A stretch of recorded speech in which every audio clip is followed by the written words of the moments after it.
14 जुलाई को चंद्रयान 3 के लॉन्च होने के बाद अब लोग ये जानना चाह रहे हैं कि चंद्रयान अब कहां पहुंचा है। क्या चंद्रयान चंद्रमा की ओर अपने सफर में तय तरीके से और रास्ते पर आगे बढ़ रहा है।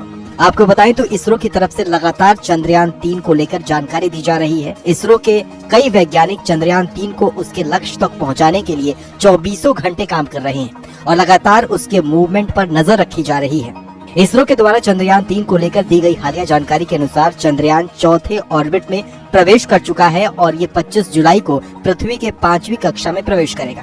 पृथ्वी के चक्कर लगाने के बाद चंद्रयान 3 चांद के चक्कर लगाएगा, जिसके बाद वो चांद की सतह पर लैंड करेगा। चंद्रयान को लॉन्च हुए करीब 9 दिन बीत चुके हैं और अब तक ये तय समय और शेड्यूल पर ही चंद्रमा की तरफ तेजी से आगे बढ़ रहा है। हालांकि चंद्रयान 3 के सफल लॉन्चिंग के बाद भी इसके लक्ष्य तक पहुंचने में चुनौतियां कई हैं, बल्कि जब तक ये चांद पर लैंड नहीं हो जाता तब तक कई चुनौतियां हैं। चांद के करीब पहुंचते ही इसरो के लिए चुनौतियां और बढ़ जाएंगी। सबसे पहली चुनौती ये है कि चंद्रयान 3 पृथ्वी के ऑर्बिट से सफलतापूर्वक आगे निकल जाए। दूसरी चुनौती ये है कि बिना परेशानी के पृथ्वी से चांद तक की दूरी तय हो जाए और किसी तरह की समस्या न आए। तीसरी चुनौती ये है कि चंद्रयान 3 पृथ्वी की कक्षा से निकलकर चांद की कक्षा में पहुंच जाए। राहत की बात यह है कि अभी तक के सफर में चंद्रयान 3 को किसी भी तरह की कोई परेशानी नहीं हुई है। जानकारी के लिए आपको बताएं तो चंद्रयान 3 इस समय पृथ्वी की चौथी कक्षा के चक्कर लगा रहा है और 25 जुलाई यानी मंगलवार को चंद्रयान 3 दोपहर के 2 से 3 बजे के बीच 5वीं कक्षा में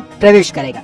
इस दौरान चंद्रयान की गति और धरती से इसकी दूरी को बढ़ाया जा रहा है। 31 जुलाई या फिर 1 अगस्त की रात चंद्रयान धरती के ऑर्बिट से निकलकर चांद के ऑर्बिट में पहुंच जाएगा। ऐसे में 31 जुलाई का दिन चंद्रयान मिशन के लिए बेहद अहम होगा, क्योंकि इस दौरान वैज्ञानिकों को इसकी गति और एक सेकंड इसकी मूवमेंट पर नजर रखनी होगी।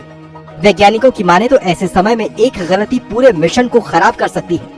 जानकारी के लिए आपको बताएं तो भारत के चंद्रयान 3 मिशन में कुल 615 करोड़ रुपए का खर्चा आया है। वहीं इससे पहले भारत के चंद्रयान 1 और चंद्रयान 2 मिशन में 386 और 978 करोड़ रुपए खर्च हुए थे।